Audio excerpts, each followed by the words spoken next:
Om Swastiastu. Perkenalkan, nama saya Gede Eka Saputra, nomor absen 3 dari 10 PH2. Kali ini saya akan menjelaskan tentang jalur rempah prakolonialisme dan jejak-jejak Nusantara sebagai poros maritim dunia.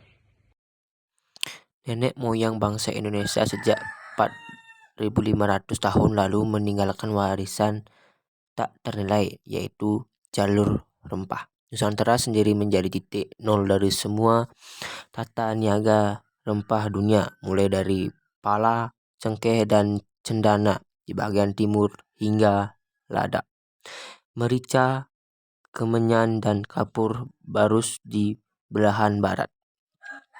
Selain itu, karena rempah-rempah Nusantara, dunia menikmati kemajuan teknologi pelayaran dan maritim dunia yang melahirkan era penjelajahan samudra. Bangsa yang menghasilkan pertukaran budaya, agama, politik, ekonomi, dan kesenian. Dengan demikian, jalur rempah ikut mengubah peradaban dunia. Gambaran umum tentang rempah. Jalur rempah Silk Road adalah jaringan niaga rempah-rempah yang menghubungkan antara belahan barat dan timur dunia, yang dimulai dari wilayah timur Nusantara melintas ujung barat Sumatera, India, Sri Lanka, Mesir, Afrika Selatan, Afrika Timur, Madagaskar, kemudian daratan Timur Tengah atau Asia Barat, Mediterania, hingga Eropa.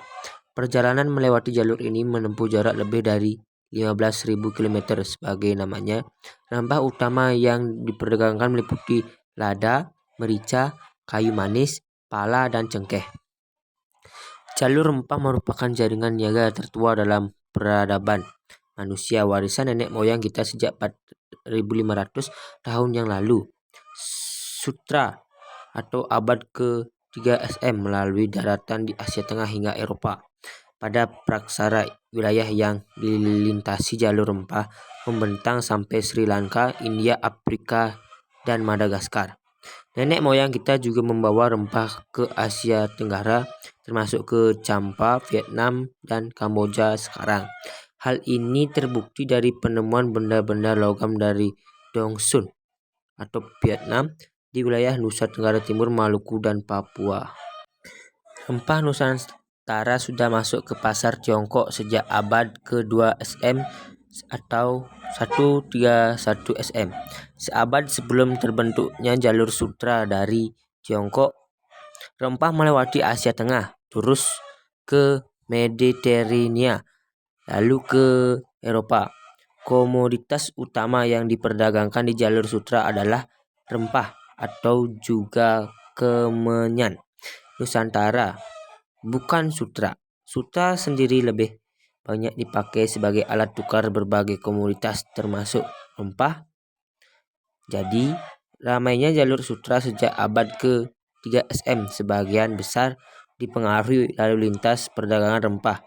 Rempah Nusantara lebih diminati karena lebih lengkap, bermutu, dan harganya lebih terjangkau dibandingkan rempah-rempah India dan Sri Lanka hanya memiliki lada dan kayu manis. Itulah sebabnya menurut sejarawan A.G. Frank 1998, jalur sutra tidak lain adalah jalur rempah.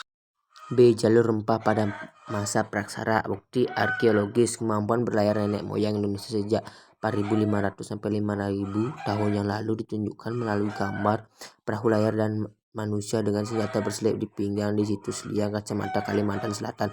Mereka adalah kelompok manusia berbahasa Austronesia yang masuk ke pedalaman Kalimantan melalui jalur sungai menggunakan perahu rakit dan dayung. Ada pula lukisan perahu serta lukisan penari dan gendang logam di batu di situs Here Sorot Entapa di Kisar, Maluku. Di situs tersebut juga ditemukan gendang Dongson dari Vietnam Utara dan Tiongkok Barat Daya era 2.500 tahun yang lalu.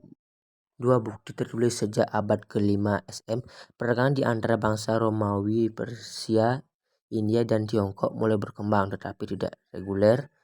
Perdagangan dilakukan melalui jalur daratan di Asia Tengah. Penggunaan jalur laut yang menghubungkan Laut Tengah, Laut Merah, Teluk Parsi, Tiongkok, India, dan Jepang baru dimulai sejak abad ke-2 SM. rempah Nusantara belum dikenal. Sumber tertulis India ini abad ke-3 SM berulang kali menyebut Jawa sebagai asal rempah-rempah kitab. Petunjuk laut ke lautan Erythrim, nama kuno Yunani untuk Samudra India, menyebut kapal rempah-rempah dari arah timur.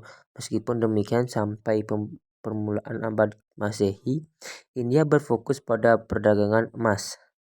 Dalam perkembangannya terjadi